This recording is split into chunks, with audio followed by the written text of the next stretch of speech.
Malam hari ini kita merenungkan firman Tuhan, aman dalam Tuhan. Rasa aman merupakan satu kebutuhan yang terus dikembangkan. Orang membangun rumahnya, ya, membangun tembok tinggi-tinggi sekelilingnya. Bukan saja tembok yang tinggi, sekarang ini sering dipasang kawat-kawat berduri. Belum kawat berduri dipasang kaca-kaca supaya apa? Aman. Ya, supaya merasa aman. Nah, pemazmur tadi katakan, aku melayangkan mataku ke gunung-gunung. Dari mana datang pertolongan? Mungkin ada di antara kita yang masuk tahun baru ini happy-happy saja karena tidak punya masalah. Tapi mungkin sebagian orang masuk tahun baru dengan kegundahan hati karena apa? Karena masih membawa banyak masalah di hari-hari yang lalu. Sehingga dia melayangkan dari mana datang pertolonganku nanti. Seperti pemazmur katakan. Ya. Lalu orang ya kebutuhan rasa aman tadi, ya boleh orang lalu memasang CCTV di segala sudut ruangan, orang memasang CCTV di lorong-lorong, ya, di semua pojok ruangannya, saudara sekalian. Dengan tujuan apa? Rasa aman, ya, supaya aman. Lalu orang membayar security supaya dia rasa safety-nya itu tinggi. Bukan saja itu, terus dikembangkan mobil dengan keamanan tingkat tinggi, dengan airbag yang wow, kalau dia nabrak dek begitu, akan mengembang dan kepalanya tidak terbentur kaca ataupun bodi mobil itu. Rasa aman, dikejar semua orang. Iya, dikejar semua orang. Sebelum peresmian Bapak Gembala sampaikan, kalau ada apa-apa, di depan pintu ini ada pemadam, APAR, pemadam. Ya, itu untuk keamanan kita, kalau sewaktu-waktu ada api, begitu. Rasa aman. Dikejar orang, diusahakan orang. Di dunia digital, ada banyak penipuan melalui aplikasi. Hanya satu klik saja, orang bisa terkuras rekeningnya. Lalu orang juga mengembangkan keamanan di dunia digital. Nah, malam ini kita belajar bersama-sama. Seperti apa rasa aman yang sesungguhnya? Ya, yang mesti kita miliki. Seperti apa rasa aman yang sesungguhnya? Seperti yang pemazmur tadi katakan, dari manakah datang pertolongan? Mari kita belajar pada malam hari yang pertama. Kita akan merasa aman jika kita menjadikan Tuhan itu sebagai benteng perlindungan kita. Katakan amin. Kalau kita jadikan Tuhan itu benteng perlindungan kita. Ayat 2 tadi katakan, pertolonganku ialah dari Tuhan yang menjadikan langit dan bumi.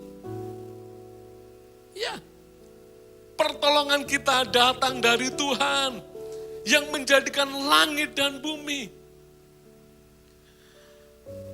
Benteng itu sebuah bangunan yang bertujuan untuk melindungi dari sekelilingnya. Kalau kita mengajar sekolah minggu sampai di benteng kota Yeriko, ya, lebarnya 12 meter begitu. Wah, seperti apa tembok 12 meter lebarnya? Gedung ini lebarnya 11,5 meter. Ya, benteng itu membuat rasa aman. Mazmur 46 ayat 2 mengatakan, Allah itu bagi kita, ya, tempat perlindungan dan kekuatan. Sebagai penolong dalam kesesakan. Sangat terbukti, amin, saudara. Allah bagi kita itu tempat perlindungan kita. Kemana saat kita merasa tidak aman? Kemana kita berlari manakala kita mengalami masalah-masalah? Kemana kita bersujud manakala kita menghadapi problem yang rasanya tak kunjung habis. Allah bagi kita adalah penolong. Dan itu sangat terbukti yang pernah mengalami, katakan amin. Ya, pasti kita pernah mengalami banyak hal yang Tuhan menolong. Ya. Meskipun mungkin ada pergumulan masih terus kita jalani, tetapi pertolongan Tuhan itu disediakan Tuhan tepat pada waktu Tuhan. Amin. Belum lama ini, waktu musim libur, saya dengan keluarga dan cucu ponaan saya yang kemarin juga ikut datang di Natal maupun Natal sekolah minggu. Yuk jalan-jalan yuk gitu. Iya. Jalan-jalan ke mall yang besar di Semarang begitu. Masih baru begitu. Kalau jalan-jalan ke pasar tradisional itu malah harus punya uang karena harus beli. Kalau jalan-jalan ke mall, modal parkir sudah bisa jalan, sudah bisa foto-foto dengan Santa Claus begitu. Oh, ayo gitu. Lalu sore-sore kami ke sebuah mall di Semarang yang besar sekali. Waktu sampai di parkiran, kok enggak turun-turun Tani saya gitu. Ini satu keluarga kita ada tambah, yang lain tuh 2 keluarga. Saudara. Kok enggak turun-turun, saya enggak sabar. Saya turun, saya nunggu begini. Kok lama enggak turun. Begitu semua turun, saya pencet sentral locknya, tak tutupnya, saya udah mau narik, enggak bisa lagi. Apa yang terjadi, saudara? Kunci saya tertinggal di dalam, saudara. Selama 12 tahun saya pakai mobil itu baru sekali ini kunci tertinggal di dalam. Saudara. Wah, rasanya ini belum pernah terjadi. Lalu yang lain, nah tadi gini. Saya ingat Pak Tik, waktu saya ajak ilustrasi, tenang. Saya bilang gini, tenang. Grace bilang, tenang. Begitu. Lalu, udah naik aja. Saya dengan Grace ada di bawah, Grace juga naik. Saya datangi penjaga parkir itu yang ngatur parkir. Mas, saya ada problem nih, kunci saya tertinggal di dalam. Gimana solusinya? Pernah ada kasusnya enggak? Oh, tenang Pak, ada engineering yang nanti menolong. Wah, luar biasa saudara. Ya. Lalu, terus mobil Bapak mana ini? Oh ya, Bapak naik saja jalan-jalan, biar kami yang urus. Namamu siapa Mas? Nama saya Agus. Oh ya, saya sudah tahu namanya Agus. Kita naik 1 jam jalan-jalan foto-foto. Beli es teh. Ya cuman itu yang kami beli karena tujuannya memang jalan-jalan. Setelah kami turun ke bawah, kami datangi Mas Agus tadi. Mas gimana? Pak, enggak ada engineeringnya. Waduh, saya terus deg-degan lagi. Lah ini gimana nih solusinya? Iya. Lalu Mas terus, sebentar Pak, coba tak panggil satpam, tak tunggu, enggak datang-datang. Lalu Grace browsing aja Grace, caranya gimana? Dia buka, oh bisa pakai lakban Pak. Tak datangi lagi, Mas gimana security-nya? Security-nya enggak bisa ke sini Pak.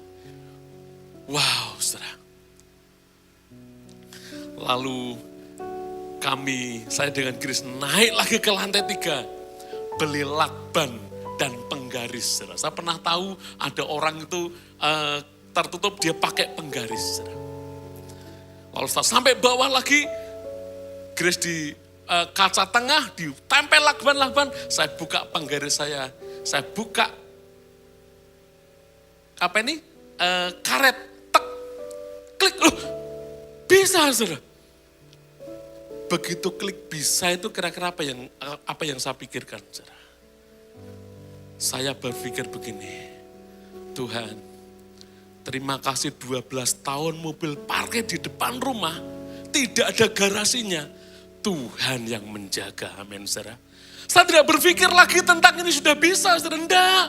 Saya berpikir Tuhan terima kasih Engkau menjaga mobil ini di depan rumah 12 tahun tidak ada garasinya, saudara.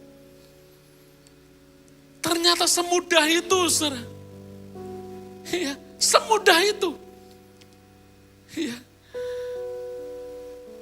Kalau bukan Tuhan yang menjaga, semua sia-sia. Amin, saudara. Ya, ayat ini mungkin sudah kita hafal. Ya, biasanya ini dibacakan untuk pembangunan rumah. Tapi kita juga bisa baca, jikalau bukan Tuhan yang membangun rumah, sia-sialah orang yang membangunnya. Seterusnya apa, saudara? Jika bukan Tuhan yang mengawal kota, sia-sialah pengawal berjaga-jaga. Tidak peduli berapa banyak CCTV yang kita pasang. Tidak peduli berapa banyak satpam yang dibayar. Kalau Tuhan tidak memberi perlindungan, semua sia-sia. Tetapi kalau Tuhan yang menjaga, kita bisa aman di dalamnya. Amin, saudara. Kita bisa aman di dalamnya. Ada banyak orang merasa tidak aman, merasa takut, merasa gentar. Karena apa, saudara? Karena dia tidak dekat, tidak ada di benteng itu. Ya, dia tidak ada di benteng tadi. Kalau kita ada di benteng, iya, Pak Kris mau lempar saya juga tidak kena, saudara. Karena apa? Ada bentengnya. Iya. Kita merasa aman dan tidak itu tergantung diri kita. Kita ada di area benteng itu atau kita menjauh dari benteng itu. Oleh karena itu kita setiap kali perlu mendekat kepadanya. Kita perlu mendekat kepadanya. Dan kita berkata,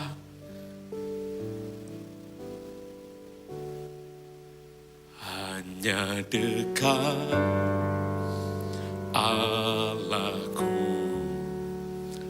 rasa tenang hatiku, kau sertai jalanku, sepanjang hidupku. Kita merasa aman kalau dekat dengan Dia. Hanya dekat padamu ada kekuatan baru. Kaulah perlindunganku. Ya, Dia perlindungan kita, keselamatanku.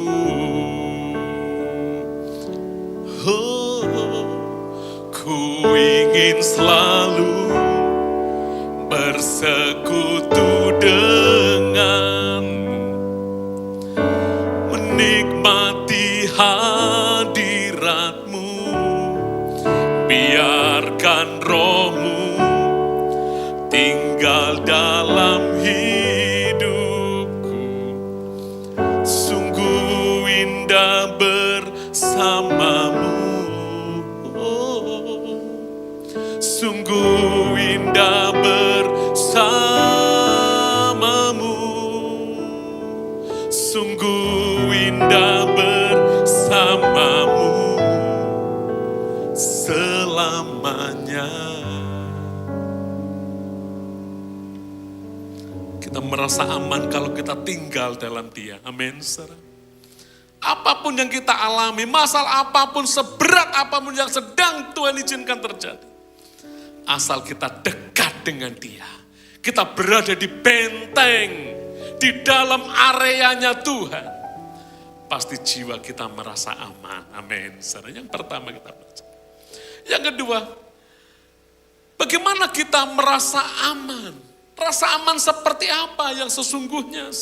Kita akan merasa aman jika kita jadikan Tuhan sebagai tempat kita bernaung. Iya. Ayat yang ke-5 dan 6 mengatakan, sesungguhnya tidak terlelap dan tidak tertidur penjaga Israel.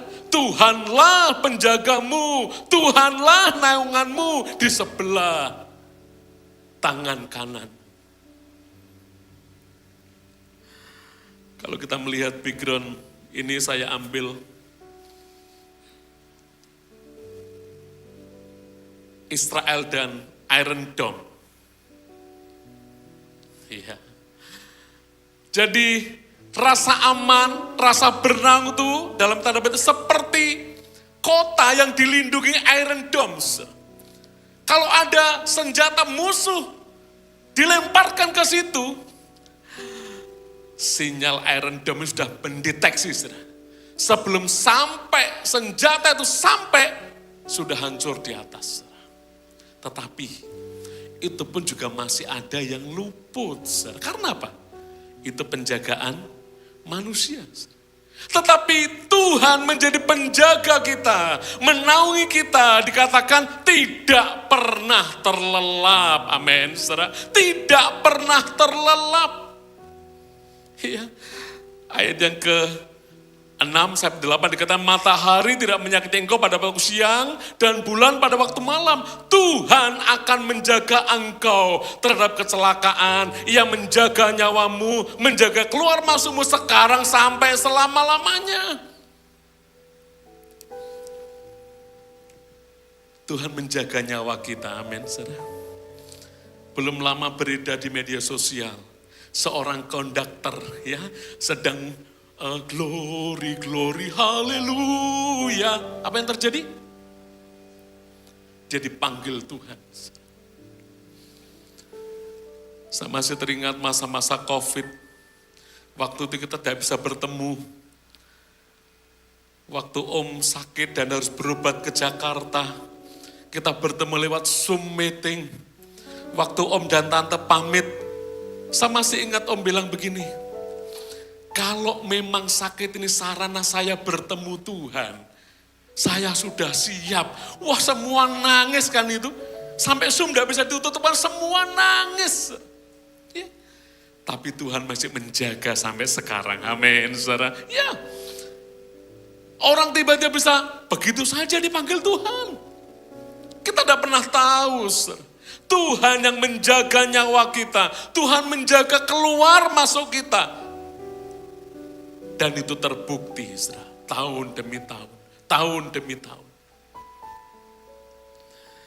Tahun baru kita lalui beberapa waktu yang lalu dan bersyukur ya tinggal 361 hari lagi kita akan nyampe di tahun 2025, saudara.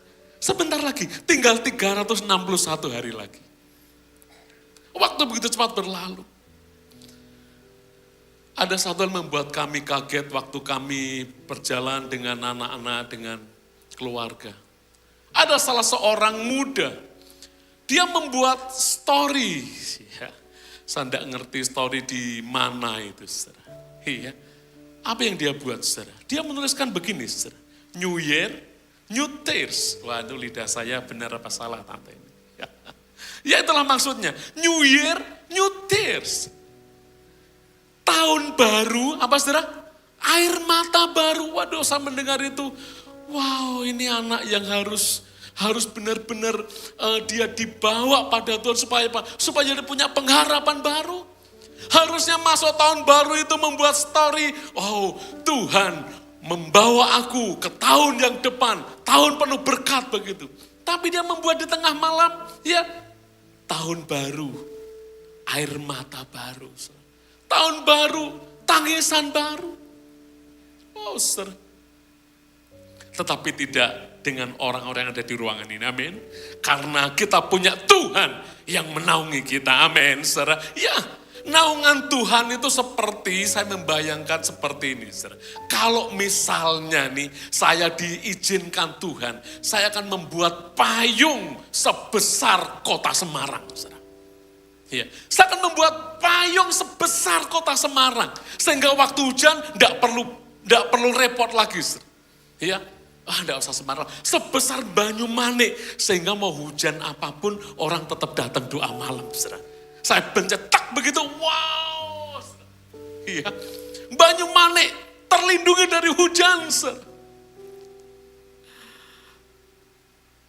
Seharusnya seperti itulah kita bisa mengerti Tuhan menjadi naungan kita. Amin, saudara. Tuhan menaungi kita. Iya. Tuhan menjaga kita, menaungi kita. Bukan saja kalau benteng dari samping, tetapi kalau Tuhan menaungi kita. Tuhan membentengi kita dari samping dan menaungi kita dari atas. Apa maksudnya? Perlindungan Tuhan itu lengkap atas kita. Amin, saudara. Ya, satu ayat ini ya juga sering kita bisa baca. Kita bisa baca bersama-sama. Mari 2, 3. Orang yang duduk dalam lindungan yang maha tinggi, yang bermalam dalam naungan yang maha kuasa, akan berkata kepada Tuhan, tempat perlindunganku dan kubu pertahananku, Allah yang kupercayai. Kita bisa membaca terus.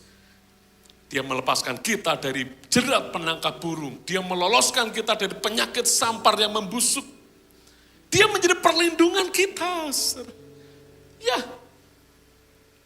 mari percaya di tahun depan, sepanjang tahun ini, dia menjadi benteng kita. Dia juga menjadi perlindungan kita untuk kita bernaung di dalamnya. Amin. Dan kita merasa aman di dalamnya. Saya bisa minta pemain musik dan singer bisa naik ke atas.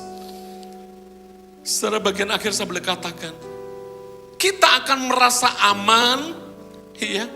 Kita merasa aman dalam Tuhan. Jika kita menjadikan Tuhan itu sebagai benteng kita. Kita jadikan Tuhan itu sebagai naungan kita. Dan kita bisa menjalani hari-hari hidup kita. Dengan kita aman karena apa? Karena Tuhan yang menjamin hidup kita. Saya sekalian, ada satu pujian yang mungkin masih baru. Kalau kita meresapi syair demi syair, kita mengagumi bagaimana Tuhan itu mencintai kita. Kita mengagumi bahwa Tuhan itu ada dalam setiap proses kehidupan kita. Entah itu baik, entah itu kurang baik. Bahkan di saat titik terendah kehidupan kita pun, Tuhan mengangkat kita. Dan saat kita mungkin mau jauh, mau lari dari Tuhan, Tuhan tidak menyerah. Tuhan terus mencari kita untuk kembali. Sungguh tak terbatas kasih setianya. Sungguh tidak terselami cara-cara Tuhan menolong kita. Malam ini bagian akhir saya boleh katakan, kalau kita menjalani hidup ini, melangkah ke tahun yang baru ini, dengan keadaan yang aku aman, ekonomiku aman, keuanganku aman, kita bersyukur. Tetapi mungkin kalau ada di antara kita, mungkin ada di antara kita yang mengikuti live streaming pada malam hari ini, merasa putus asa, engkau merasa hampa, engkau merasa tidak punya kekuatan lagi. Dengar malam hari ini, ada Tuhan yang tak terbatas itu, memiliki cara-cara yang tidak terduga dalam menolong kita. Dia memiliki cara-cara yang tidak pernah kita duga untuk menyelamatkan, untuk mengangkat kita. Mari bersama-sama kita belajar pujian. Ku kagumi caramu mencintaiku.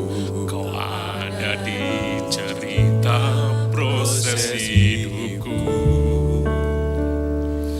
Di titik terendahku, kau hadir untuk mengangkatku. Kau tahu akan hidupku.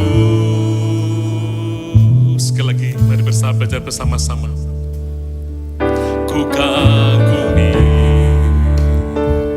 caramu mencintaiku.